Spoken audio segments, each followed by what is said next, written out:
ਵਾਹਿਗੁਰੂ ਜੀ ਕੀ ਫਤਿਹ। ਸਤਨਾਮ ਸ੍ਰੀ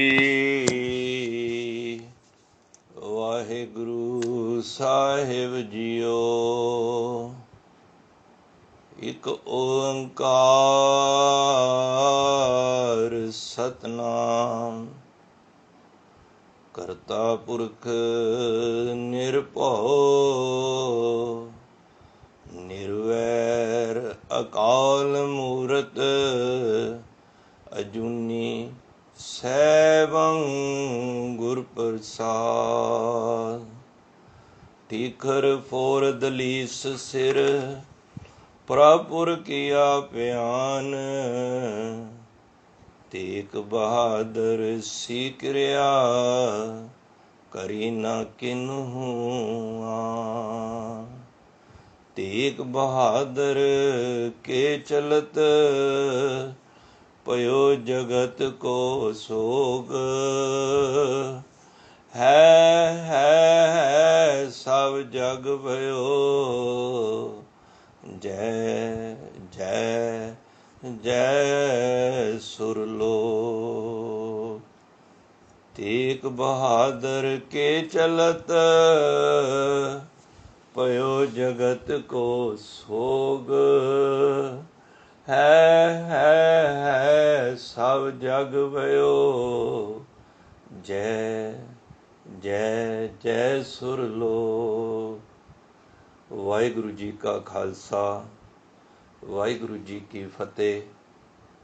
ਧੰਨ ਧੰਨ ਸ੍ਰੀ ਗੁਰੂ ਗ੍ਰੰਥ ਸਾਹਿਬ ਮਹਾਰਾਜ, ਜਿਨ੍ਹਾਂ ਦਾ ਕੋਟਾਨ ਕੋਟ ਧੰਨਵਾਦ, ਰੋਮ ਰੋਮ ਸ਼ੁਕਰਾਨਾ ਹੈ, ਜੋ ਅੱਜ ਇਸ ਮਹਾਨ ਦਿਹਾੜੇ ਦੇ ਵਿੱਚ ਧੰਨ ਧੰਨ ਸ੍ਰੀ ਗੁਰੂ ਗ੍ਰੰਥ ਸਾਹਿਬ ਮਹਾਰਾਜ, ਜੋ ਕਿ ਜਿਨ੍ਹਾਂ ਦੀ ਬਖਸ਼ਿਸ਼ ਰਹਿਮਤ ਸਾਰਿਆਂ 'ਤੇ ਹੋਈ ਹੈ, ਅੱਜ ਪਵਿੱਤਰ ਦਿਹਾੜਾ 400 ਸਾਲਾ ਧੰਨ ਗੁਰੂ ਤੇਗ ਬਹਾਦਰ ਬਾਬਾ ਜੀ ਦਾ ਪ੍ਰਕਾਸ਼ ਦਿਹਾੜਾ ਆਗਮਨ ਪੁਰਬ ਹੈ। ਸਾਰੀਆਂ ਸੰਗਤਾਂ ਨੂੰ ਲੱਖ ਲੱਖ ਵਧਾਈਆਂ ਹੋਣ। ਔਰ ਸਭ ਤੋਂ ਜ਼ਿਆਦਾ ਵਧਾਈਆਂ ਧੰਨ ਧੰਨ ਸ੍ਰੀ ਗੁਰੂ ਗ੍ਰੰਥ ਸਾਹਿਬ ਮਹਾਰਾਜ ਨੂੰ, ਜਿਨ੍ਹਾਂ ਦੇ ਸਦਕੇ ਸਤਿਗੁਰੂ ਨੇ ਇਹ ਸੁਭਾਗ ਸਮੇਂ ਸਾਨੂੰ ਪ੍ਰਾਪਤ ਹੋਏ ਹਨ। ਪ੍ਰਗਟ ਭਏ ਗੁਰੂ ਤੇਗ ਬਹਾਦਰ, ਸਗਲ ਸ੍ਰਿਸ਼ਟ ਪੈ ਢਾਪੀ ਚਾਦਰ। ਐਸੇ ਦੀਨ ਦਿਆਲ ਸਤਿਗੁਰੂ ਰਹਿਮਤ ਬਖਸ਼ਿਸ਼ ਵਰਤਾਉਣ, ਉਹ ਭਾਗਾਂ ਵਾਲੇ ਹਨ ਜਿਹੜੇ ਇਸ ਦਿਹਾੜੇ ਨੂੰ ਮਨਾਉਂਦੇ ਹਨ। ਗੁਰੂ ਦੇ ਗੁਰਪੁਰਬ ਮਨਾਉਣੇ, ਦੇਖੋ ਬੱਚਿਆਂ ਦੇ ਤੇ ਅਸੀਂ ਗੁਰਪੁਰਬ ਜਨਮ ਦਿਨ, ਵਾਹਿਗੁਰੂ ਜਨਮ ਦਿਨ ਮਨਾਉਂਦੇ ਹਾਂ, ਮੈਰਿਜ ਐਨਵਰਸਰੀਆਂ ਮਨਾਉਂਦੇ ਹਾਂ, ਪਰ ਉਦੋਂ ਜ਼ਿਆਦਾ ਪਰਮਾਤਮਾ ਖੁਸ਼ ਹੁੰਦਾ ਹੈ ਜਦੋਂ ਅਸੀਂ ਗੁਰੂ ਸਾਹਿਬਾਨ ਦੇ ਪ੍ਰਕਾਸ਼ ਦਿਹਾੜੇ ਅਸੀਂ ਸੰਗਤੀ ਰੂਪ ਵਿੱਚ ਬੈਠ ਕੇ ਗੁਰਬਾਣੀ ਵੱਧ ਤੋਂ ਵੱਧ ਗਾ ਸੁਣ ਕੇ ਮਨਾਉਂਦੇ ਹਾਂ। ਭਾਈ ਗੁਰਦਾਸ ਜੀ ਆਪਣੀ ਵਾਰਾਂ ਵਿੱਚ ਕਹਿੰਦੇ ਨੇ, ਕੁਰਬਾਣੀ ਤਿੰਨਾ ਗੁਰ ਸਿੱਖਾਂ ਭਾਏ ਭਗਤ ਗੁਰਪੁਰਬ ਕਰਨ ਦੇ। ਦੇਖੋ ਕਹਿੰਦੇ ਨੇ, ਉਹਨਾਂ ਸਿੱਖਾਂ ਤੋਂ ਮੈਂ ਕੁਰਬਾਨ ਜਾਂਦਾ ਵਾਂ ਜਿਹੜੇ ਸਿੱਖ ਭਾਏ ਭਗਤ ਗੁਰਪੁਰਬ ਕਰਨ ਦੇ, ਜਿਹੜੇ ਪ੍ਰੇਮ ਔਰ ਭਗਤੀ ਦੇ ਵਿੱਚ ਗੁਰੂ ਦੇ ਗੁਰਪੁਰਬ ਮਨਾਉਂਦੇ ਹਨ।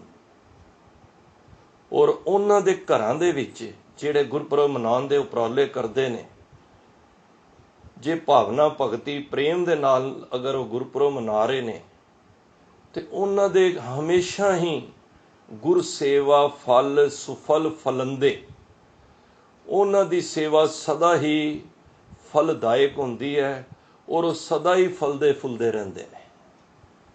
ਇਹ ਜਦੋਂ ਅਸੀਂ ਦੇਖੋ ਜਨਮ ਦਿਨ ਤੇ ਸਾਰੇ ਹੀ ਮਨਾਉਂਦੇ ਨੇ, ਕੇਕ ਕੱਟ ਲਿਆ, ਤਾੜੀ ਮਾਰ ਲਈ,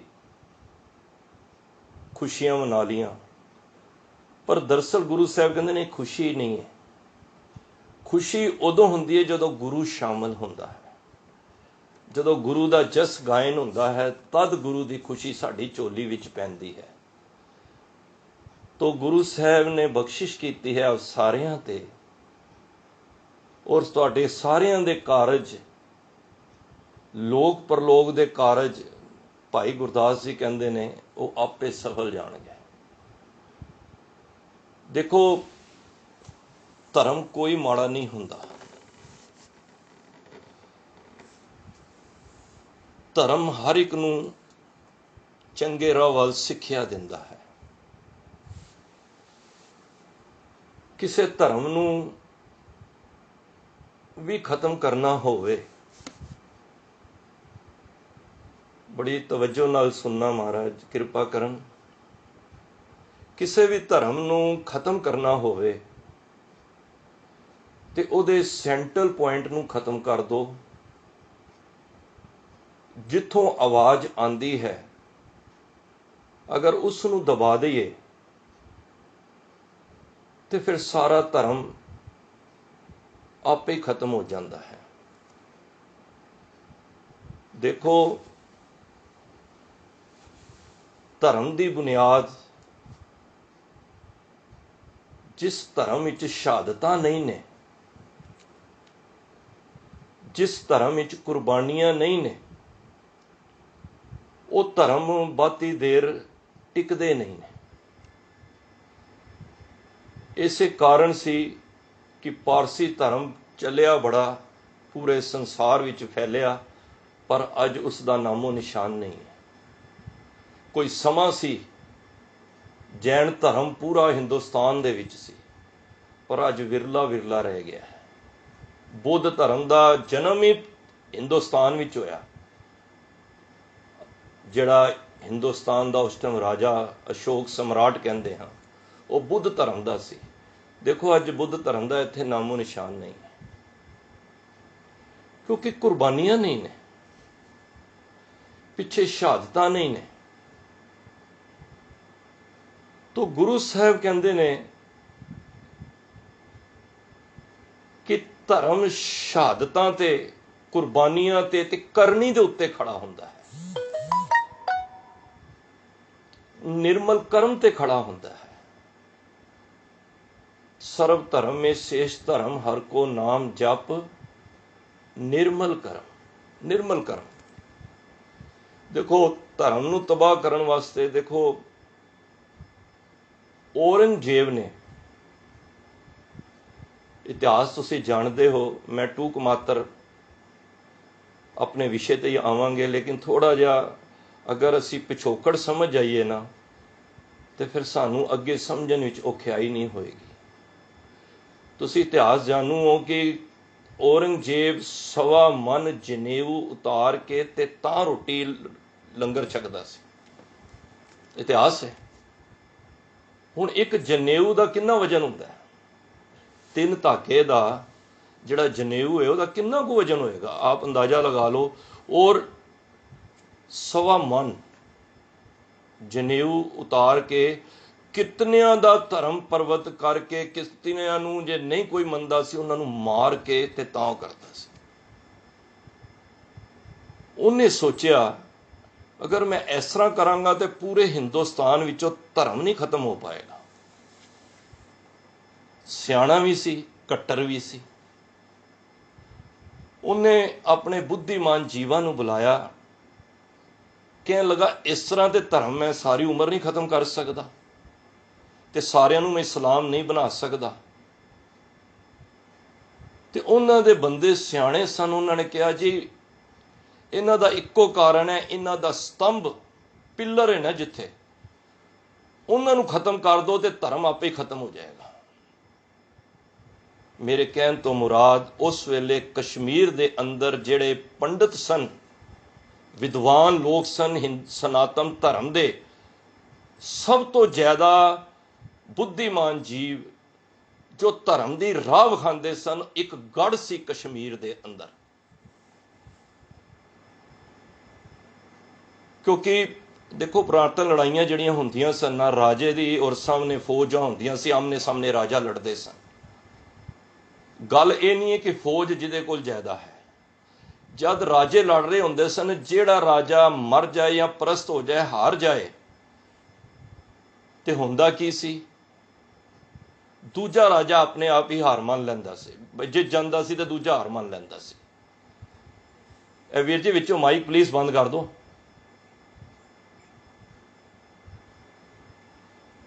ਤੇ ਦੂਜਾ ਹਾਰ ਮੰਨ ਲੈਂਦਾ ਸੀ, ਭਾਵ ਕਿ ਉਹਨੇ ਜਿੱਤ ਗਿਆ, ਰਾਜਾ ਹੀ ਜਿੱਤ ਗਿਆ।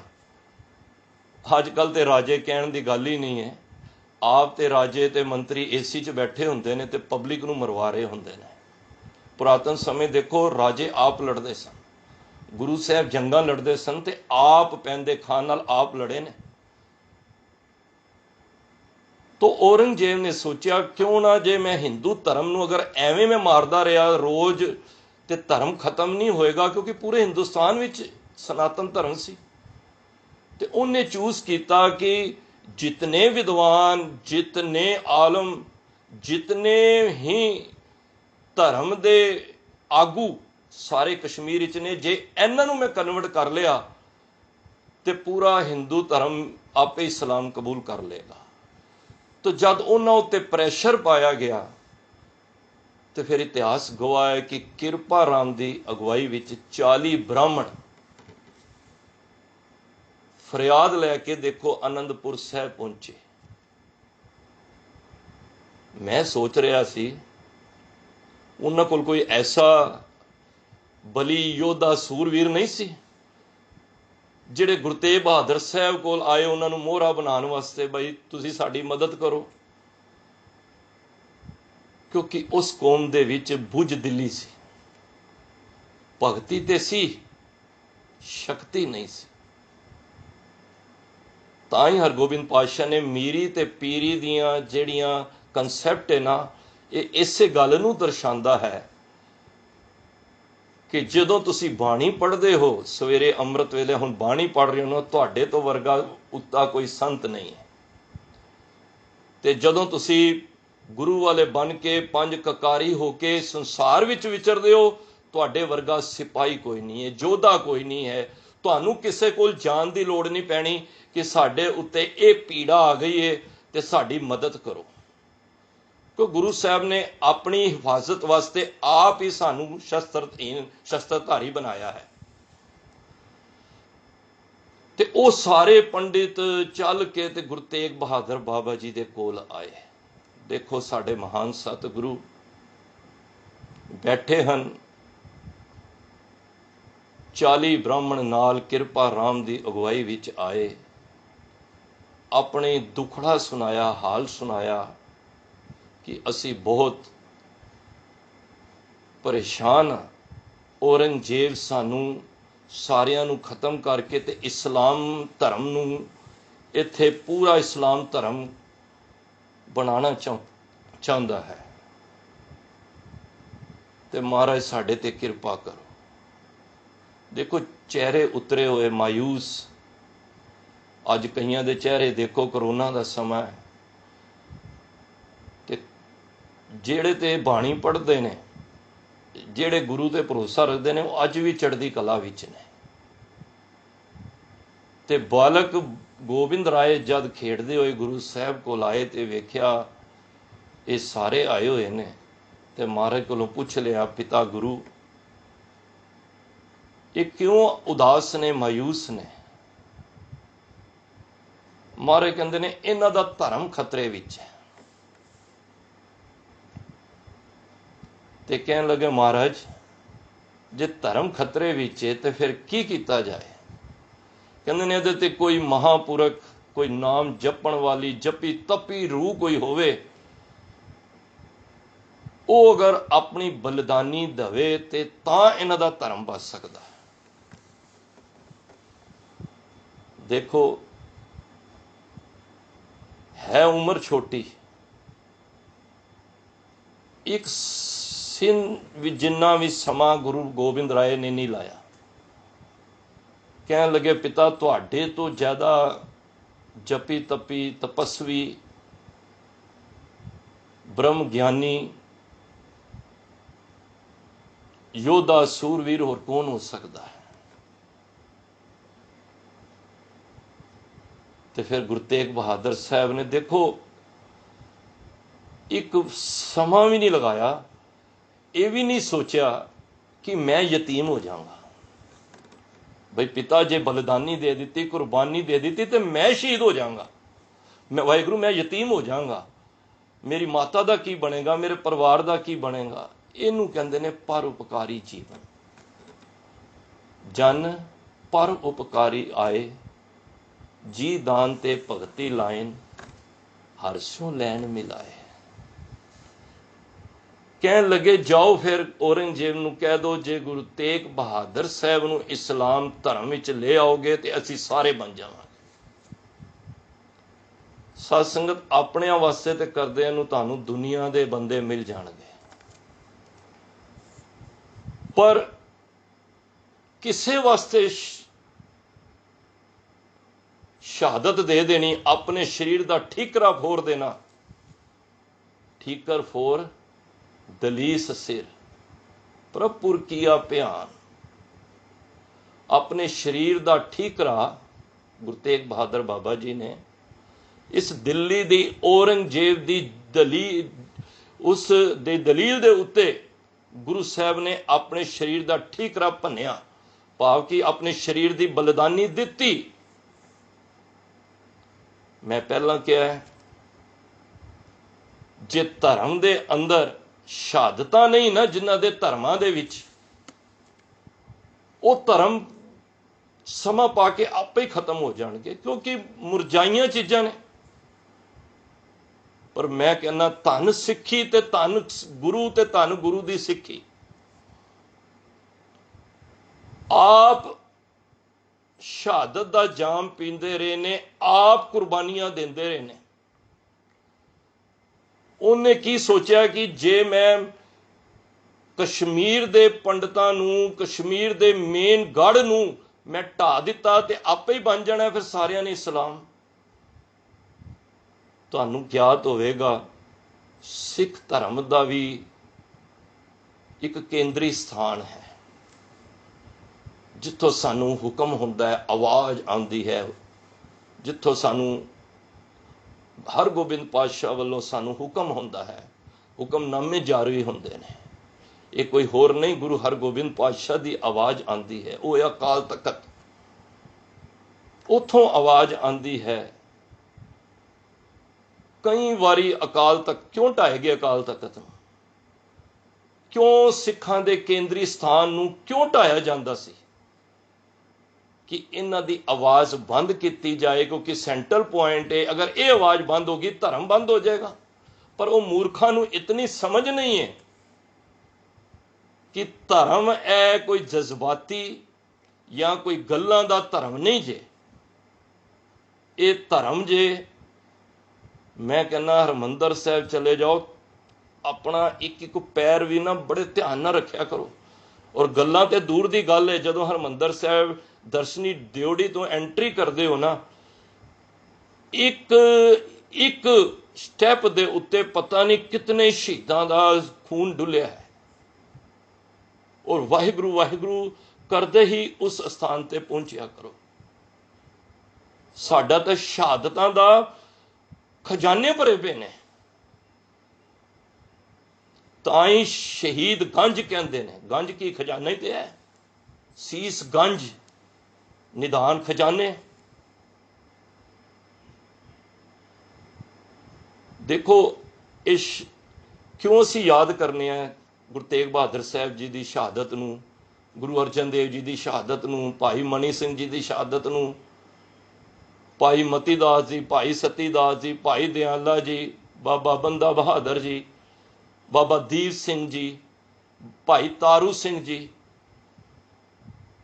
क्योंकि कौमां साडियां जदों जदों असीं बच्चों नूं, अपने बच्चों नूं शहादतां दा ये सुनावांगे कि गुरु तेग बहादुर साहब दा विच कोई रोल नहीं, धर्म किहदा खतरे विच है, पर गुरु साहब किसे दे धर्म दे उत्ते, मजलूम दे उत्ते अगर किसी ने कोई वार कर रहा है तो गुरु तेग बहादुर साहब पिछे नहीं हटे। वो तो फिर जेड़े आउंदे ने उन्हां दी बांह फड़ लैंदे ने। तेग बहादुर बोलिया, तर पईए धर्म ना छोड़िए, बाहें जिन्हां दी पकड़िए, सिर दीजे बाहें ना छोड़िए। ये करके दिखाया है। गुरबाणी करनी का नाम है। भाई वाहिगुरु साईं मियाँ मीर कहंदा सी ना, ये किवें हो सकता है? तन मन काट काट सब अरपी, विच अग्नि आप जलाई, पखा फेरी पानी ढोवा, जो देवे सो खाई। शब्द पढ़ी दा ना। गुरु साहब कहते ने समा आएगा, तुहानू साईं मियाँ मीर जी इसका जवाब लग जाएगा। ये ओ मैं तो कई बारी सोचना, ये शहीदां दा इतिहास ना सुनते पढ़ते रहा करो। सुननिया गल्लां उही ने, पर इहदे विच ना सानू जागरता आंदी है। एक राज सी, मैनूं याद आई गल कुदरती। उस राज दे अंदर एक बहुत शक्तिशाली हाथी सी। उस राजा दे कोल नेत परमेश्वर दी,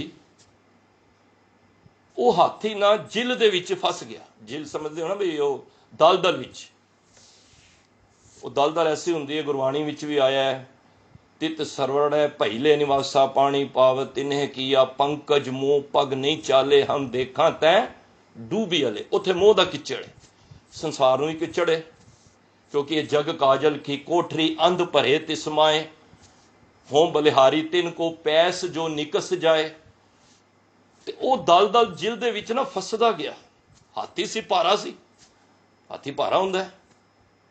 हुण उत्थे दे जिहड़े राजे दे एहलकार सैनिक सन, ਉਹਨੂੰ ਕੱਢਣ ਦਾ ਯਤਨ कर रहे सन, और ਉਹ ਭੱਲਿਆਂ ਨੂੰ ਇਹ नहीं पता सी, ਉਹ कोई सोटियां डंडे मार रहे सन बई हाथी किसी तरीके बाहर आवे। आवे किवें? ਉਹ होर फसी जावे।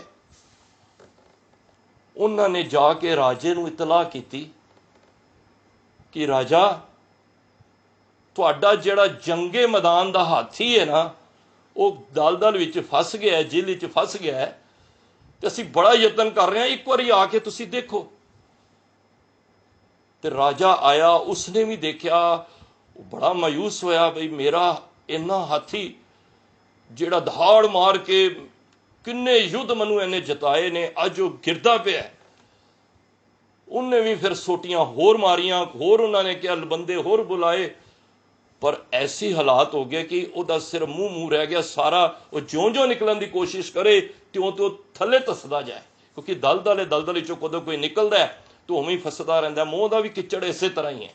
संसार विचों जिहड़ा मूँह च पैंदा ना, जिन्ना निकलना चाहता होर फसी जाता है, होर फसी जाता है। पर जदों गुरु के शब्द की आड़ ले लैंदा तो पैस जो निकस जाए, फिर वो विचों निकल जाता है। फिर उन्होंने मोह के बंधन कदी नहीं पैंदे। उन्हें सोचा ये तो हाथी मर जाएगा इस तरह। उन्हें हाथी दे याद आया, महावत नूं बुलाया, जिहड़ा इस नूं ऑपरेट करदा सी, चलांदा सी। महावत आया तो उन्हें वेख्या तो सब डंडे मारते पे ने, कहंदे काम ही तुसीं गलत कर रहे हो। हाथी नूं कड्ढण दा तरीका थोड़ी है कोई, इन्ने वड्डे हाथी, इन्ने भारी हाथी नूं तुसीं कर रहे हो, की करिए? ते हुण मरण दे करार देवे, हुण मरण दे बिल्कुल अखीरला समय इस हाथी दा। उस वेले उन्होंने फिर की कीता, महावत सियाणा सी, उन्हें कहा यह जंगे मैदान दा हाथी है, इनू कड्ढण दा तरीका नहीं है जिहड़ा तुसीं अपना रहे हो। तुसीं एक नगाड़ा लियाओ, और वजाण वाले ਉਹ होण जिन्हां नूं वजाण दी जाच होवे।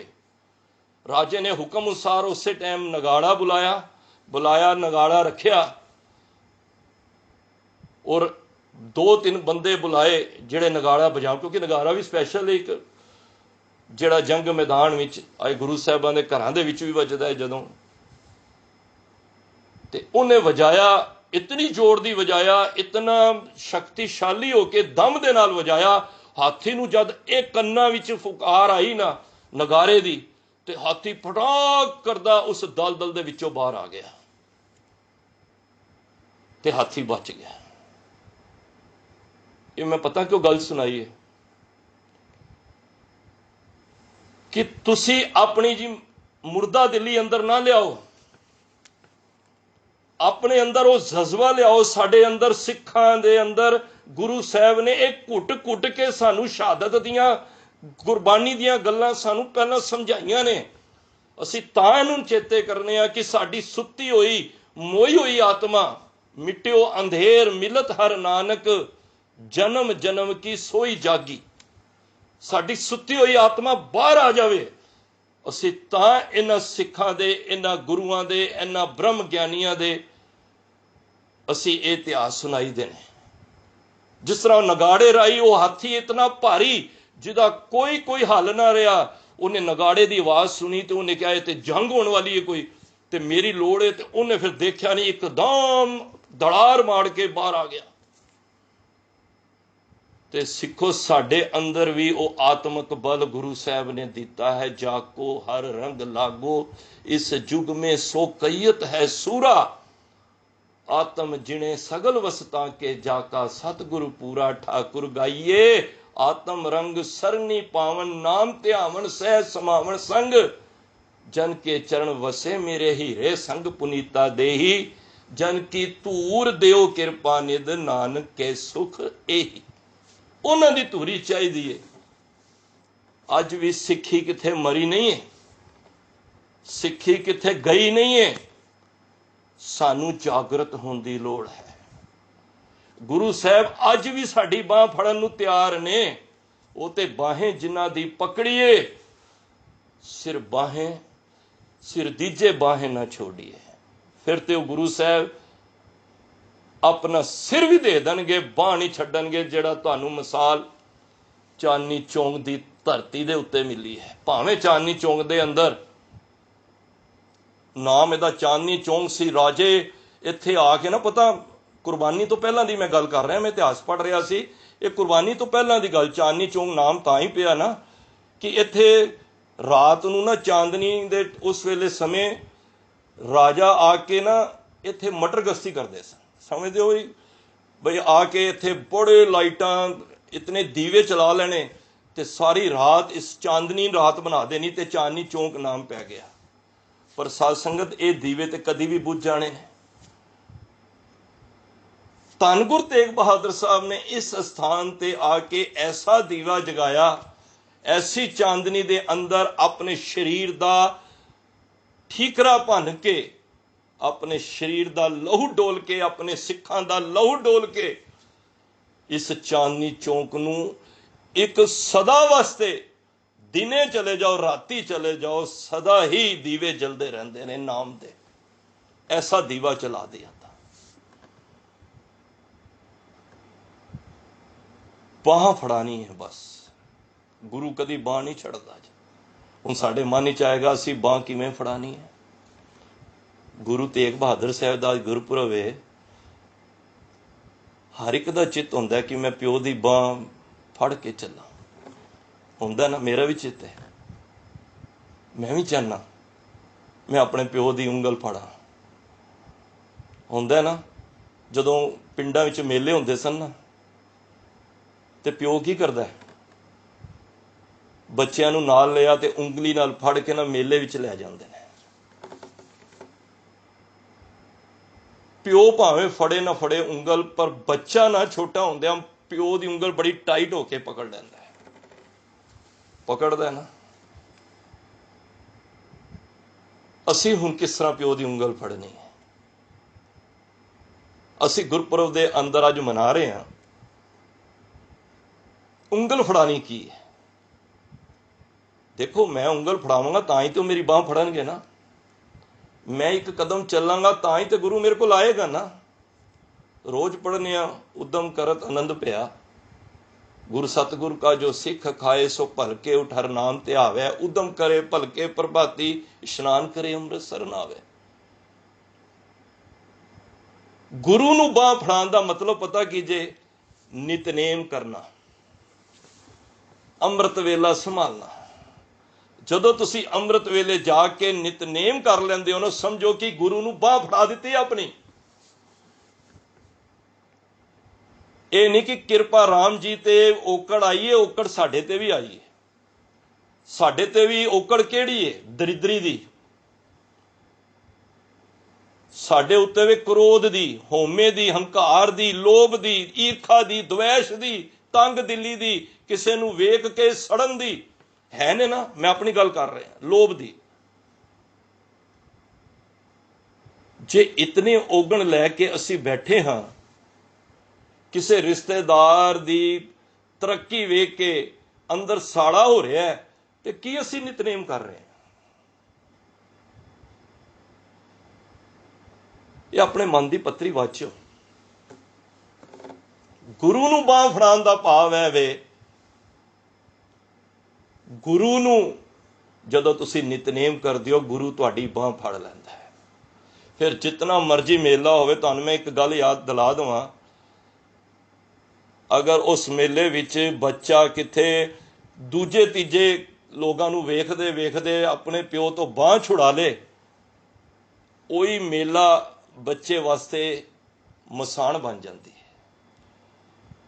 ਬੱਚਾ ਕੁਲਾਂਦਾ ਹੈ, ਰੋਂਦਾ ਹੈ, ਕਿਉਂ?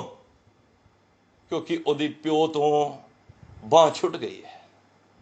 ਜਦੋਂ ਅਸੀਂ ਨਿਤਨੇਮ ਨਹੀਂ ਕਰਦੇ ਨਾ, ਜਪਜੀ ਸਾਹਿਬ ਨਹੀਂ ਪੜ੍ਹਦੇ, ਮੇਰੇ ਕਹਿਣ ਤੋਂ ਮੁਰਾਦ ਹੈ ਉਸ ਵੇਲੇ ਅਸੀਂ ਬਾਂਹ ਛੁਡਾ ਲਈਏ। ਔਰ ਬਾਂਹ ਛੁਡਾਉਣ ਤੋਂ ਭਾਵ ਇਹ, ਜਿਸ ਤਰ੍ਹਾਂ ਮੇਲੇ ਦੇ ਵਿੱਚ ਖੋਏ ਹੋਏ ਬੱਚੇ ਦੀ ਔਰ ਪਿਓ ਦੀ ਹਾਲਤ ਹੁੰਦੀ ਹੈ ਨਾ, ਉਹੀ ਸਾਡੀ ਹਾਲਤ ਹੁੰਦੀ ਹੈ।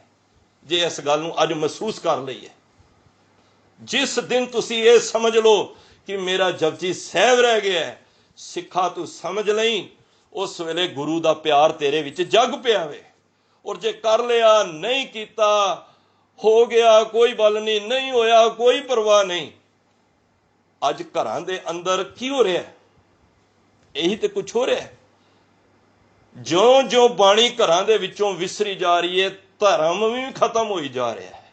ਧਰਮ ਤੇ ਬਾਣੀ ਦੇ ਉੱਤੇ ਅੜਿਆ ਸੀ, ਧਰਮ ਤੇ ਨਿਯਮਾਂ ਦੇ ਉੱਤੇ, ਫਰਜ਼ ਦੇ ਉੱਤੇ, ਡਿਊਟੀ ਦੇ ਸੀ, ਉਹ ਤੇ ਅਸੀਂ ਛੱਡ ਬੈਠੇ ਹਾਂ। ਸਤਿਗੁਰ ਕਹਿੰਦੇ ਨੇ, ਨਹੀਂ ਭਾਈ, ਤੂੰ ਮੈਨੂੰ ਬਾਂਹ ਫੜਾ ਦੇ, ਫਿਰ ਭਾਵੇਂ ਮੇਰਾ ਸੀਸ ਵੀ ਚਲਾ ਜਾਏ, ਮੈਂ ਤੇਰੀ ਬਾਂਹ ਨਹੀਂ ਛੱਡਾਂਗਾ।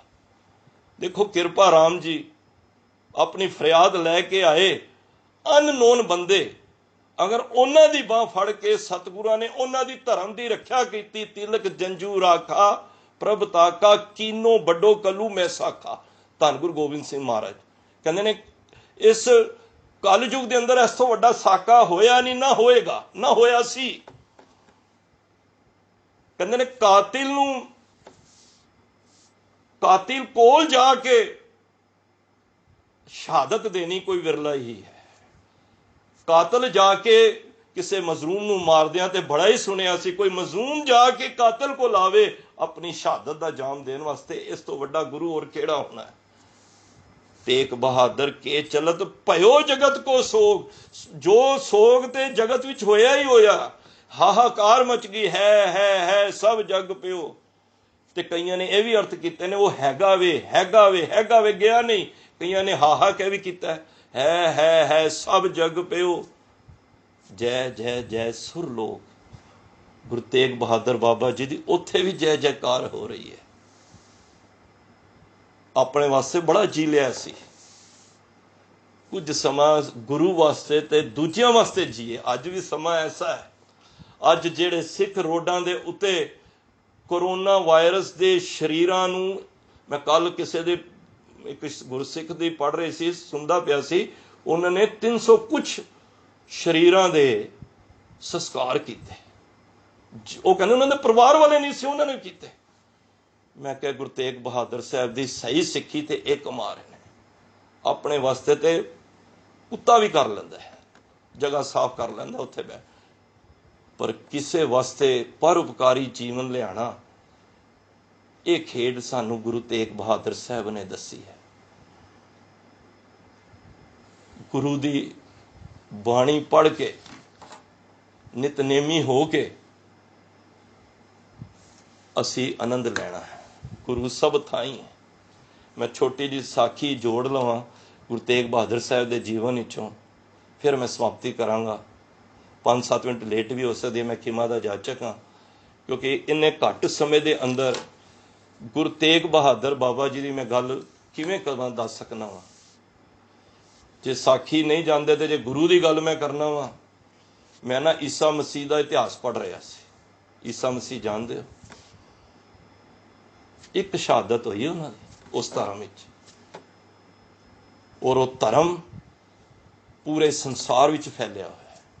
और मैं इतिहास पढ़ रहा सी, वो 13 नूं क्यों खराब समझते हैं? ਜਿਹੜੇ अंग्रेज लोग ने ना, ਜਿਹੜੇ फॉरन जाओ ना तुसी, उन्हां दे होटलों में 13 नंबर या फ्लैटां दा नंबर 13 नहीं, या सैक्टर 13 नहीं। चंडीगढ़ विच चले जाओ 13 सैक्टर नहीं होएगा, उन्होंने चंगा नहीं समझते। तो मैं किसी विद्वान को पूछ लिया, मैं क्या जी ये की गल है, 13 नूं वो क्यों एवें करते हैं, इहदा की राज? कहंदे ने ईसा मसीह नूं जद इहनूं दीवारां दे विच किल्लां नाल ठोकना सी ना, इहदी शहादत होनी सी। ध्यान देना जरा, उस वेले इहदे नाल 13 मुरीद सन, ते जद उन्हें पुकार की उन्हां 13 सेवकां दे अगे, भाई मैं मेरी इस तरह शहादत हो रही है, तो किसी ने साथ नहीं दिता। मैं अपना ध्यान तुहानूं कित्थे ले जा रहा, देखो 13 दे 13 भज गए, अपने गुरु नहीं छोड़ के भज गए। 13 दे 13 अपने गुरु नूं छोड़ के भज गए। वो 13 ना तां ही नहीं चंगा समझते। और जिहड़ी घड़ी दे विच कई बारी देखो ना, घड़ियां दे विच किसी दुकान ते जाओ घड़ी लैन, बंद घड़ियां जिहड़ियां होणगीਆਂ ਉਹਦਾ टाइम 10:10 होया होएगा। तुसीं आम देखो घड़ी ते 10:10। उस टाइम ਜਦੋਂ ईसा मसीह नूं शहादत पलाई ਜਾਂ जाम पलाना सी ना, उस वेले समा 10:10 ਦਾ ਸੀ,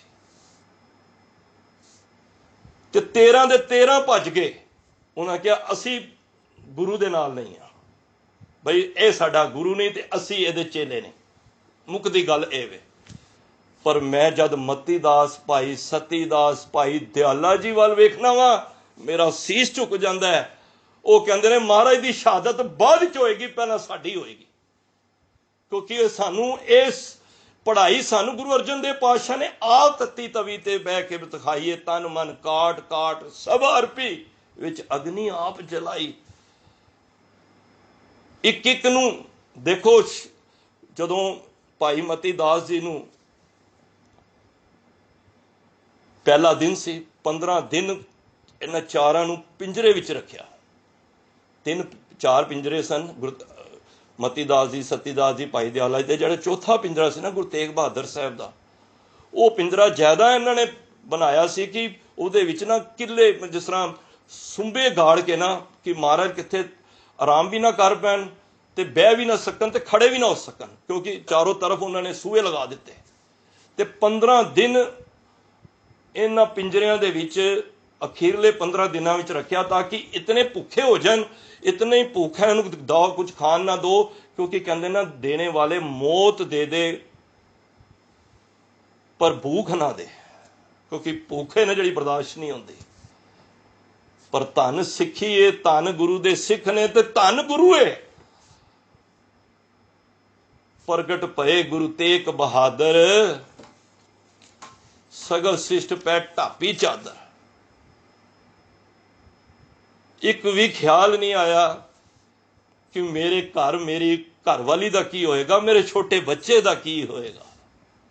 ऐसे गुरु तेग बहादुर साहब जब पहला दिन 15 दिन बाद भुखे रह के भी उन्होंने ये भी हथियार खत्म हो गया, उस वेले फिर भाई मती दास जी ने कहा, भाई तेरे उत्ते ते आरा चलना लकड़ा बन के, ते जे तू ईन मन ले, साडी इस्लाम कबूल कर लै, तैनू असी पंजाब दा सूबेदार बना देंगे, लाहौर दा हाकम बना देंगे, तैनू तेरे घर हीरे जवरात दे इतने अंपार लगा देंगे, तेरे अगे पिछे सैनिक होणगे।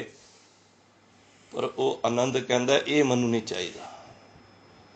ते फिर जद आरा सीस ते रखिया सी ना, ते 2 उंगल आरा जद सीस ते होया, फुहारे वागे खून दे, काजी नू याद आया मैं ते मरण वाले दी अखीरली इच्छा नहीं पूछी। तो उस वेले फिर पुछया भाई मती दास जी, कोई तेरी हैगी इच्छा, हल्ले भी तू बन सकना है, हल्ले भी तू गुरु दी नू छोड़ के साडे वाल आ जा, तैनू बादशाहियां मिल जाणगियां। उन्हें कहा, जे तुसी मेरे ते तरस करदे पे हो, रहमत करदे पे हो, जे तुसी समझदे हो मेरी आखिरी इच्छा ਤੇ ਮੇਰਾ ਮੁਖ ਗੁਰੂ ਦੇ ਵੱਲ ਕਰ ਦੋ, ਗੁਰੂ ਦੇ ਮੁਖ ਵੱਲ ਮੇਰਾ ਮੂੰਹ ਕਰ ਦੋ। ਕਰਵਤ ਭਲਾ ਨਾ ਕਰਵਟ ਤੇਰੀ, ਲਾਗ ਗਲੇ ਸੁਣ ਬੇਨਤੀ ਮੇਰੀ। ਮਨੂੰ ਗੁਰੂ ਦਾ ਪਿੱਠ ਨਹੀਂ ਬਰਦਾਸ਼ਤ, ਮਨੂੰ ਆਰਾ ਬਰਦਾਸ਼ਤ ਹੈ। ਤੇ ਉਹਨੇ ਸਮਝਿਆ ਸ਼ਾਇਦ ਡੋਲ ਗਏ ਨੇ, ਤੇ ਉਸ ਵੇਲੇ ਜਪਜੀ ਸਾਹਿਬ ਜੀ ਦਾ ਪਾਠ ਕੀਤਾ। ਜਿਹੜੇ ਰਗ, ਮੈਂ ਉਹੀਓ ਹੀ ਗੱਲ ਕਰ ਰਿਹਾ, 2 ਪਾੜ ਵੀ ਹੋ ਗਏ, ਬਾਣੀ ਚਲਦੀ ਪਈ ਏ, ਚਲਦੀ ਬਾਣੀ ਵਿੱਚੋਂ ਵੀ ਆਵਾਜ਼ ਆ ਰਹੀ ਹੈ, ਜਿੰਨੀ ਨਾਮ ਤੇ ਆਇਆ ਗਏ ਮਸ਼ੱਕਤ ਕਾ। ਇਹ ਕਦੋਂ ਆਂਦੀ ਅੰਦਰ ਹਿਰਦੇ ਵਿੱਚ? ਜਦ ਸਵਾਸ ਸਵਾਸ ਜਪਿਆ ਹੋਏਗਾ, ਜਿਨ੍ਹਾਂ ਦੇ ਅੰਦਰ ਹਿਰਦੇ ਰੂਪੀ ਘਰ ਦੇ ਵਿੱਚ ਬਾਣੀ ਧਸ ਗਈ ਏ। ਅਸੀਂ ਤੇ ਹਲੇ ਉੱਤੇ ਉੱਤੇ ਪੜ ਰਹੇ ਹਾਂ ਨਾ।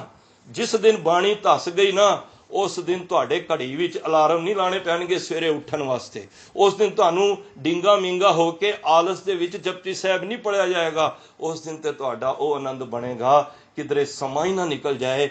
ਅੱਜ ਜਪਜੀ ਸਾਹਿਬ ਵਿੱਚੋਂ ਰਸ ਲੈ ਕੇ ਹੀ ਉੱਠਣਾ। ਕਈ ਵਾਰੀ ਆਨੰਦ ਆ ਰਿਹਾ ਹੋਵੇ ਨਾ, ਬੰਦਾ ਕਹਿੰਦਾ ਇਹ ਨਾ ਆਨੰਦ ਆ ਰਿਹਾ ਹੈ ਕਿ ਇਹ ਭੋਗ ਕਦੀ ਪੈਣ ਹੀ ਨਾ, ਇਹ ਸਰੂਰ ਕਦੀ ਟੁੱਟੇ ਹੀ ਨਾ। ਤੋ ਐਸੇ ਗੁਰੂ ਤੇਗ ਬਹਾਦਰ ਸਾਹਿਬ ਨੇ ਉਹ ਸਿੱਖਾਂ ਨੂੰ, ਉਹਨਾਂ ਦੇ ਅੰਦਰ ਉਹ ਜਜ਼ਬਾ ਭਰ ਦਿੱਤਾ। ਦਰਅਸਲ ਉਹ ਸਿੱਖਾਂ ਦੀ ਇੰਨੀ ਹਾਲਤ ਕਰਕੇ ਗੁਰੂ ਨੂੰ ਡੁਲਾਉਣਾ ਚਾਹੁੰਦੇ ਸਨ, ਪਰ ਨਾ ਸਿੱਖ ਡੋਲੇ ਤੇ ਨਾ ਗੁਰੂ ਡੋਲੇ। ਜਿਨ੍ਹਾਂ ਗੁਰੂ ਦੇ ਅੰਦਰ, ਤਾਂ ਹੀ ਮੈਂ ਕਿਹਾ ਜਿਨ੍ਹਾਂ ਧਰਮਾਂ ਦੇ ਅੰਦਰ ਸ਼ਹਾਦਤ ਹੈਗੀ ਹੈ ਨਾ, ਜਿਨ੍ਹਾਂ ਦੇ ਧਰਮ ਦੇ ਅੰਦਰ ਸ਼ਹਾਦਤ ਦਾ ਜਜ਼ਬਾ ਹੈ, ਉਹ ਧਰਮ ਕਦੀ ਨਹੀਂ ਖਤਮ ਕਰ ਸਕਦੇ। ਇਹ ਵਜ੍ਹਾ ਤੇ ਕਈ ਆਏ ਨੇ ਧਰਮ ਨੂੰ ਢਾਣ ਵਾਸਤੇ, ਅਬਦਾਲੀ ਵਰਗੇ ਆਏ ਚੰਗੇ ਥਾਂ ਤੇ, ਹੋਰ ਕਿੰਨੇ ਹੀ ਆਏ ਨੇ, ਔਰੰਗਜ਼ੇਬ ਵਰਗੇ। ਕੁਛ ਵੀ ਨਹੀਂ ਸੀ ਨਾ ਗੁਰੂ ਸਾਹਿਬ ਕੋਲ, ਤਾਂ ਵੀ ਆਨੰਦ ਵਿੱਚ ਸਨ। ਨਾ ਸਾਜੋ ਨਾ ਬਾਜੋ ਨਾ ਫੌਜੋ ਨਾ ਫਰਸ਼, ਖੁਦਾਵੰਦ ਬਖਸ਼ਿੰਦੇ ਐਸ਼ ਅਰਸ਼। ਗੁਰੂ ਤੇਗ ਬਹਾਦਰ ਸਾਹਿਬ, ਗੁਰੂ ਗੋਬਿੰਦ ਸਿੰਘ ਮਹਾਰਾਜ ਕਹਿੰਦੇ ਨੇ, ਨਾ ਸਾਜ ਨਾ ਬਾਜ ਨਾ ਫੌਜਾਂ ਨਾ ਅਰਸ਼, ਮੇਰੇ ਕੋਲ ਕੁਛ ਵੀ ਨਹੀਂ ਹੈ, ਪਰ ਖੁਦਾ ਦੀ ਬਖਸ਼ਿਸ਼ ਤੇ ਮੇਰੇ ਕੋਲ, ਉਹ ਤੇ ਤੂੰ ਖੋ ਨਹੀਂ ਸਕਦਾ ਔਰੰਗਜ਼ੇਬ। ਤੂੰ ਸਾਰੀਆਂ ਚੀਜ਼ਾਂ ਖੋਹ ਲੈ ਮੇਰੇ ਕੋਲੋਂ, ਮੇਰਾ ਪਰਿਵਾਰ ਖੋਹ ਲੈ, ਮੇਰਾ ਵਸਦਾ ਅਨੰਦਪੁਰ ਖੋਹ ਲੈ ਮੇਰੇ ਕੋਲੋਂ, ਮੇਰੇ 4 ਲਾਲ ਤੂੰ ਸ਼ਹੀਦ ਕਰ ਦਿੱਤੇ। ਅਰੇ ਤੈਨੂੰ ਇਤਨਾ ਨਹੀਂ ਪਤਾ, ਜਿਹਨੂੰ ਤੂੰ ਮਾਰਨ ਆਇਆ ਸੀ ਉਹ ਤੇ ਉਹਨੂੰ ਤੇ ਕੁਛ ਨਹੀਂ, ਤੂੰ ਡਰਾ ਨਹੀਂ ਸਕਿਆ। ਜੇ ਸਾਡੇ ਗੁਰੂ ਕੋਲ ਐਸਾ ਜਜ਼ਬਾ ਹੈ, ਤਾਂ ਹੀ ਮੈਂ ਕਿਹਾ ਜਿਸ ਤਰ੍ਹਾਂ ਉਹ ਹਾਥੀ ਜਦ ਨਗਾਰਾ ਵਜਿਆ, ਉਹਦੇ ਅੰਦਰ ਉਹੀ ਜਜ਼ਬਾ ਜਗ ਪਿਆ। ਤੇ ਜਦ ਅਸੀਂ ਗੁਰੂ ਸਾਹਿਬ ਦੀਆਂ ਸ਼ਹਾਦਤਾਂ ਸੁਣ ਕੇ ਅਸੀਂ ਆਪਣੇ ਅੰਦਰ ਜਜ਼ਬਾ ਨਹੀਂ ਪੈਦਾ ਕਰਨਾ। ਜੇ ਸਾਡੇ ਗੁਰੂਆਂ ਨੇ ਕਿਸੇ ਧਰਮ ਦੀ ਖਾਤਰ ਆਪਣੀ ਬਲਿਦਾਨੀ ਦੇ ਦਿੱਤੀ, ਤੇ ਅਸੀਂ ਗੁਰੂ ਸਾਹਿਬ ਵਾਸਤੇ ਇੱਕ ਉੱਠ ਕੇ ਨੇਮ ਨਹੀਂ ਕਰ ਸਕਦੇ, ਅਸੀਂ ਬਾਂਹ ਨਹੀਂ ਫੜਾ ਸਕਦੇ। ਨੇਮ ਕਰਨ ਦਾ ਭਾਵ ਹੈ ਕਿ ਅਸੀਂ ਆਤਮਿਕ ਬਲ ਨੂੰ ਉੱਚਾ ਕਰਨਾ ਹੈ। ਔਰ ਜਿਨ੍ਹਾਂ ਦੇ ਘਰੋਂ ਬਾਣੀ ਵਿਸਰੀ ਜਾ ਰਹੀ ਹੈ ਨਾ, ਉਹਨਾਂ ਦੇ ਘਰਾਂ ਵਿੱਚ ਹੀ ਦੁੱਖ ਕਲੇਸ਼ ਨੇ, ਉਹਨਾਂ ਦੇ ਘਰਾਂ ਦੇ ਵਿੱਚ ਹੀ ਇਹ ਸਭ ਕਾਲ ਕੰਟਕ ਆ ਗਏ ਨੇ। ਧਰਮ ਦੂਰ ਹੋਈ ਜਾ ਰਿਹਾ ਹੈ। ਸਾਡਾ ਧਰਮ ਤੇ ਬਾਣੀ ਤੇ ਟਿਕਿਆ ਜੇ, ਗੁਰੂ ਦੇ ਇਤਿਹਾਸ ਦੇ ਨਾਲ ਟਿਕਿਆ ਜੇ, ਗੁਰੂ ਦੀਆਂ ਸ਼ਹਾਦਤਾਂ ਦੇ ਨਾਲ ਟਿਕਿਆ ਜੇ। ਜਿਨ੍ਹਾਂ ਨੇ ਸ਼ਹਾਦਤਾਂ ਦਿੱਤੀਆਂ ਨੇ, ਉਹਨਾਂ ਦੇ ਧਰਮ ਕਦੀ ਖਤਮ ਨਹੀਂ ਹੁੰਦੇ। ਖਤਮ ਤੇ ਉਹਨਾਂ ਦੇ ਹੁੰਦੇ ਨੇ ਜਿਨ੍ਹਾਂ ਦੇ ਧਰਮ ਦੇ ਵਿੱਚ ਤੇ ਕੋਈ ਸ਼ਹਾਦਤ ਹੀ ਨਹੀਂ ਹੈ। ਤੇ ਇਸ ਕਰਕੇ ਗੁਰੂ ਸਾਹਿਬ ਦੀ ਬਖਸ਼ਿਸ਼ ਆਪਣੀ ਝੋਲੀ ਵਿੱਚ ਪਵਾਈਏ। ਸਾਰਿਆਂ ਨੂੰ ਲੱਖ ਲੱਖ ਵਧਾਈਆਂ ਹੋਣ। ਗੁਰੂ ਮਹਾਰਾਜ ਬਖਸ਼ਿਸ਼ ਕਰਨ ਕਿ ਸਾਨੂੰ ਮੈਂ ਤਾਂ ਵੈਸੇ ਸਾਖੀ ਸੁਣਾਣੀ ਸੀ, ਪਰ ਸਮਾਂ ਇਜਾਜ਼ਤ ਨਹੀਂ ਦੇ ਰਿਹਾ। ਸ਼ਾਮ ਦੇ ਟਾਈਮ ਹਾਂਜੀ ਵੀਰ ਜੀ। ਤੋ ਮੈਂ ਸ਼ਾਮ ਦੇ ਵੀ ਇੱਕ ਦੀਵਾਨ ਹਨ ਜੋ ਤਿਲਕ ਜੀ ਵੀਰ ਜੀ ਖੁਰਾਨਾ ਦੇ 4:30 ਵਜੇ ਤੋਂ ਗੁਰੂ ਮਹਾਰਾਜ ਦੀ ਕਿਰਪਾ ਨਾਲ ਉੱਤੇ ਹਾਜ਼ਰੀ ਹੈ। ਇਹ ਤੇ ਮੈਂ ਕੁਝ ਹੋਰ ਸੋਚ ਕੇ ਬੈਠਿਆ ਸੀ, ਪਰ ਉਹ ਗੱਲ ਹੀ ਸ਼ਹਾਦਤ ਤੋਂ ਚੱਲੀ ਤੇ ਉਹ ਸ਼ਹਾਦਤ ਵਾਲੀ ਟੌਪਿਕ ਚੱਲਦਾ ਰਿਹਾ। ਤੇ ਗੁਰੂ ਮਹਾਰਾਜ ਦੇ ਜੀਵਨ ਦਾ ਜੋ ਅਸੀਂ ਪੰਛੀ ਝਾਤ ਮਾਰੀਏ, ਅਸੀਂ ਇਹੀ ਤੱਤ ਕੱਢਿਆ ਕਿ ਆਪਣੇ ਜੀਵਨ ਦੇ ਵਿੱਚ ਅਸੀਂ ਬਾਣੀ ਆਧਾਰ ਬਣਾਈਏ। ਜੇ ਮੇਰੇ ਕੋਲ ਬਾਣੀ ਹੋਏਗੀ ਨਾ, ਤੇ ਫਿਰ ਮੇਰੇ ਉੱਤੇ ਆਰੇ ਵੀ ਚੱਲ ਜਾਣ, ਰੂਹ ਵਿੱਚ ਲਪੇਟੇ ਵੀ ਜਾਏ, ਬੰਦ ਵੀ ਕੱਟੇ ਜਾਣ, ਤੇ ਸਾਨੂੰ ਕੁਝ ਫਰਕ ਨਹੀਂ ਪੈਣਾ। ਕਿਉਂਕਿ ਮੈਂ ਕੱਲ ਵੀ ਜ਼ਿਕਰ ਕੀਤਾ ਸੀ ਕਿ ਸਾਨੂੰ ਇਹ ਫੀਲ ਜ਼ਰੂਰ ਹੋ ਜਾਏਗਾ ਕਿ ਅਸੀਂ ਸਰੀਰ ਨਹੀਂ ਹਾਂ, ਅਸੀਂ ਇੱਕ ਆਤਮਾ ਹਾਂ। ਤੇ ਜਿਹੜਾ ਦੁੱਖ ਹੁੰਦਾ ਹੈ ਉਹ ਸਰੀਰਾਂ ਨੂੰ ਲੱਗਦਾ ਹੈ, ਅਸੀਂ ਸੋਚੀਏ ਮੈਨੂੰ ਘਰ ਵਿੱਚ ਕੋਈ ਤੁਹਾਨੂੰ ਕੋਈ ਪਿੰਨ ਵੀ ਲੱਗ ਜਾਏ ਜਾਂ ਤੁਸੀਂ ਕੋਈ ਗਰਮ ਭਾਂਡਾ ਤੁਹਾਡੇ ਹੱਥ ਤੇ ਲੱਗ ਜਾਏ, ਅਸੀਂ ਕਿੰਨਾ ਹਾਈ ਹੋਏ ਕਰਨੇ ਆ। ਪਰ ਮੈਂ ਜਦ ਸੋਚਣਾ ਆਰਾ ਵੀ ਚੱਲ ਗਿਆ ਔਰ ਦੇਗ ਦੇ ਵਿੱਚ ਭਾਈ ਦਿਆਲਾ ਜੀ ਨੂੰ ਰੱਖ ਕੇ ਮਾਸ ਚੀਤੜੇ ਚੀਤੜੇ ਹੋ ਗਏ, ਆਲੂ ਹਾਰ ਉਬਲ ਗਏ, ਪਰ ਅੰਦਰੋਂ ਆਵਾਜ਼ ਨਹੀਂ ਆਈ ਹਾਏ ਦੀ ਹੋਏ ਦੀ। ਆਵਾਜ਼ ਇਹੀ ਆ ਰਹੀ ਸੀ, ਕੁਦਰਤ ਕਮਣ ਕਾ ਵਿਚਾਰ, ਵਾਰਿਆ ਨਾ ਜਾਵਾਂ ਏਕ ਵਾਰ, ਜੋ ਤੁਧ ਭਾਵੈ ਸਾਈ ਭਲੀ ਕਾਰ, ਤੂੰ ਸਦਾ ਸਲਾਮਤ ਨਿਰੰਕਾਰ। ਉਹ ਤਾਂ ਵੀ ਕਹਿ ਰਹੇ ਨੇ ਜੋ ਤੁਧ ਭਾਵੇ, हे परमात्मा जो ਤੈਨੂੰ ਚੰਗਾ ਲੱਗਦਾ ਹੈ, ਕਿਉਂਕਿ ਉਹਨਾਂ ਨੇ ਬਾਣੀ ਨੂੰ ਨਾ ਇੱਕ ਹਿਰਦੇ ਵਿੱਚ ਵਸਾ ਲਿਆ ਕਿ ਬਾਣੀ ਹੀ ਸਾਡਾ ਆਸਰਾ ਹੈ। ਅਸੀਂ ਬਾਣੀ ਨੂੰ ਨਹੀਂ ਛੱਡਣਾ। ਸਿੱਖਾ ਤੂੰ ਬਾਣੀ ਨੂੰ ਨਹੀਂ ਛੱਡੇਗਾ ਤੇ ਸਤਿਗੁਰੂ ਤੇਰੀ ਬਾਣੀ ਛੱਡਣਗੇ। ਬਸ ਗੱਲਾਂ ਨਾਲ ਨਹੀਂ। ਸਿੱਖ ਗੱਲਾਂ ਦਾ ਧਰਮ ਨਹੀਂ, ਜੇ ਮੈਂ ਪਹਿਲਾਂ ਕਹਿ ਦਿੱਤਾ। ਸਿੱਖ ਹੈ ਨਾਮ ਕਮਾਈ ਕਰਨ ਦਾ। ਸਿੱਖ ਹੈ ਅੰਮ੍ਰਿਤ ਵੇਲੇ ਜਾਗ ਕੇ ਗੁਰੂ ਦੀ ਬਾਣੀ ਪੜ੍ਹ ਕੇ, ਜਿਹਦੇ ਨਾਲ ਇਹ ਜਪਜੀ ਸਾਹਿਬ ਨਾਲ ਭਗਤੀ ਆਣੀ ਹੈ, ਜਾਪ ਸਾਹਿਬ ਨਾਲ ਸ਼ਕਤੀ ਆਣੀ ਹੈ, ਚੌਪਈ ਨਾਲ ਅਸੀਂ ਉਹਦੇ ਅੱਗੇ ਬੇਨਤੀ ਕਰਨੀ ਹੈ, ਤੇ ਸਵਈਏ ਪੜਾਂਗੇ ਵਿਰਾਗ ਆਏਗਾ। ਜਦੋਂ ਵਿਰਾਗ ਆਏਗਾ ਉਦੋਂ ਫਿਰ ਆਨੰਦ ਦਾ ਖੇੜਾ ਬਣੇਗਾ। ਇਹ ਮੁਰਝਾਏ ਹੋਏ, ਇਹ ਢੈਂਡੇ ਹੋਏ ਫੁੱਲ ਜਿਹੜੇ ਨੇ, ਇਹ ਇੱਕ ਵਾਰੀ ਆਨੰਦ ਦੇ ਵਿੱਚ ਆ ਜਾਣਗੇ ਜਦੋਂ ਗੁਰੂ ਨੂੰ ਨਿਤਨੇਮ ਕਰਨਾ ਹੀ ਗੁਰੂ ਨੂੰ ਬਾਂਹ ਫੜਾਉਣ ਵਾਲੀ ਗੱਲ ਹੈ। ਤੇ ਇਸ ਸਮਝੋ, ਜਦੋਂ ਨਿਤਨੇਮ ਦੀ ਅਰਦਾਸ ਹੁੰਦੀ ਹੈ ਨਾ, ਤੁਸੀਂ ਗੁਰੂ ਤੇਗ ਬਹਾਦਰ ਬਾਬਾ ਜੀ ਨੂੰ ਬਾਂਹ ਫੜਾ ਦਿੱਤੀ ਏ, ਤੇ ਜਿਹਦੀ ਫਿਰ ਬਾहें ਜਿਨ੍ਹਾਂ ਦੀ ਪਕੜੀਏ, ਸਿਰ ਦੀਜੇ ਬਾहें ਨਾ ਛੋੜੀਏ। ਸੋ ਐਸੇ ਦੀਨ ਦਿਆਲ ਸਤਿਗੁਰੂ ਨੂੰ ਸਾਰੇ ਕੋਟਾਨ ਕੋਟ ਨਮਸਕਾਰ ਕਰੀਏ। नारायण नरपत नमस्कारे, ऐसे गुरु को बल बल जाइए, आप मुकत मोहे तारे। आप मुकत ने ते दूजिਆਂ ਨੂੰ ਮੋਹੇ ਸਾਡੇ ਵਰਗੇ ਪਾਪੀਆਂ ਨੂੰ ਵੀ ਤਾਰਨ ਦੀ ਸ਼ਮਤਾ ਰੱਖਦੇ ਨੇ। ਜਿਹੜਾ ਆਪ ਹੀ ਨਹੀਂ ਮੁਕਤ ਹੋਏਗਾ, ਤੁਸੀਂ ਜਿਨ੍ਹਾਂ ਦੇ ਪਿੱਛੇ ਲੱਗੇ ਉਹਨੂੰ ਆਪ ਹੀ ਮੁਕਤ ਨਹੀਂ ਹੈ, ਤਾਂ ਤੁਹਾਨੂੰ ਕਿੱਥੋਂ ਕਰੇਗਾ। ਮਾਰੇ ਕਹਿੰਦੇ ਨੇ ਆਪ ਮੁਕਤ ਮੁਕਤ ਕਰੇ ਸੰਸਾਰ, ਨਾਨਕ ਤਿਸ ਜਨ ਕੋ ਸਦਾ ਨਮਸਕਾਰ। ਉਹਨੂੰ ਨਮਸਕਾਰ ਕਰਨੀ ਹੈ। ਅਸੀਂ ਨਿਤਨੇਮ ਕਰਨਾ ਹੀ ਉਹਨੂੰ ਨਮਸਕਾਰ ਹੈ, ਗੱਲਾਂ ਨਾਲ ਨਹੀਂ। ਜੀ ਮੈਂ ਗੁਰੂ ਦਾ ਸਿੱਖ ਹਾਂ, ਮੈਂ ਬਾਣੇ ਵਿੱਚ ਨਹੀਂ, ਬਾਣਾ ਵੀ ਰੱਖੋ ਪਰ ਬਾਣੀ ਨਾਲ ਰੱਖੋ। ਜੇ ਘਰੋਂ ਬਾਣੀ, ਜੇ ਤਨ ਬਾਣੀ ਵਿਸਰ ਜਾਏ, ਜੋ ਪੱਕਾ ਰੋਗੀ ਵਿਲ ਲਾਏ। ਸੋ ਐਸੇ ਦੀਨ ਦਿਆਲ ਸਤਿਗੁਰੂ ਦਾ ਕੋਟਾਨ ਕੋਟ ਧੰਨਵਾਦ, ਸ਼ੁਕਰ ਹੈ ਜੋ ਸਾਨੂੰ ਨੇ ਗੁਰੂ ਨਾਨਕ ਦੇ ਘਰ ਵਿੱਚ ਜਨਮ ਦਿੱਤਾ ਹੈ, ਸਿੱਖੀ ਜੀਵਨ ਦਿੱਤਾ ਹੈ। ਲੱਖ ਲੱਖ ਵਧਾਈਆਂ ਗੁਰੂ ਤੇਗ ਬਹਾਦਰ ਬਾਬਾ ਜੀ ਨੂੰ, ਔਰ ਖਾਸ ਤੌਰ ਤੇ ਸੰਗਤ ਨੂੰ ਉਸ ਤੋਂ ਵੀ ਜ਼ਿਆਦਾ ਵਧਾਈਆਂ ਧੰਨ ਧੰਨ ਸ੍ਰੀ ਗੁਰੂ ਗ੍ਰੰਥ ਸਾਹਿਬ ਮਹਾਰਾਜ ਨੂੰ, ਜਿਨ੍ਹਾਂ ਦੀ ਬਖਸ਼ਿਸ਼ ਦੇ ਸਦਕੇ ਅੱਜ ਸਵਾਸ ਮਿਲੇ, ਇਹ ਵੱਡੇ ਦਿਹਾੜੇ ਦੇ ਦਰਸ਼ਨ ਹੋਏ। ਮੈਂ ਕਹਿੰਦਾ ਅੱਜ ਸਾਰਾ ਦਿਨ ਅਸੀਂ ਪ੍ਰਣ ਕਰ ਲਈਏ, ਮੁਖ ਦੇ ਅੰਦਰੋਂ ਧੰਨ ਗੁਰੂ ਤੇਗ ਬਹਾਦਰ ਹੀ ਨਿਕਲਦਾ ਰਹੇ, ਤਾਂ ਹੀ ਗੁਰੂ ਦੇ ਮਨਾਏ ਹੋਏ ਸਫਲ ਹੁੰਦੇ ਨੇ ਗੁਰਪੁਰਬ। ਤਾਂ ਹੀ ਮਹਾਰਾਜ ਨੇ ਕਿਹਾ ਨਾ, ਕੁਰਬਾਨੀ ਤਿੰਨਾ ਗੁਰਸਿੱਖਾਂ, ਭਾਏ ਭਗਤ ਗੁਰਪੁਰਬ ਕਰਨ ਦੇ, ਗੁਰ ਸੇਵਾ ਫਲ ਸੁਫਲ ਫਲੰਦੇ। ਉਹ ਸਦਾ ਹੀ ਫਲਦੇ ਫੁੱਲਦੇ ਰਹਿੰਦੇ ਨੇ। ਸੋ ਐਸੇ ਦੀਨ ਦਿਆਲ ਸਤਿਗੁਰੂ ਦੀ ਕਿਰਪਾ ਸਭ ਦੀ ਝੋਲੀ ਵਿੱਚ ਪਵੇ। ਦਾਸ ਦੀ ਵੀ ਅਰਦਾਸ ਕਰੋ, ਸਭ ਤੇ ਰਹਿਮਤਾਂ ਹੋਣ। ਭੁੱਲਾਂ ਬੇਅੰਤ ਹੋਈਆਂ ਨੇ, ਉਹ ਦਾਸ ਦੀਆਂ ਨੇ, ਬਚਨ ਗੁਰੂ ਦੇ ਨੇ, ਹਿਰਦੇ ਵਿੱਚ ਵਸਾਓ, ਅਸੀਸ ਬਖਸ਼ੋ। ਵਾਹਿਗੁਰੂ ਜੀ ਕਾ ਖਾਲਸਾ, ਵਾਹਿਗੁਰੂ ਜੀ ਕੀ ਫਤਿਹ।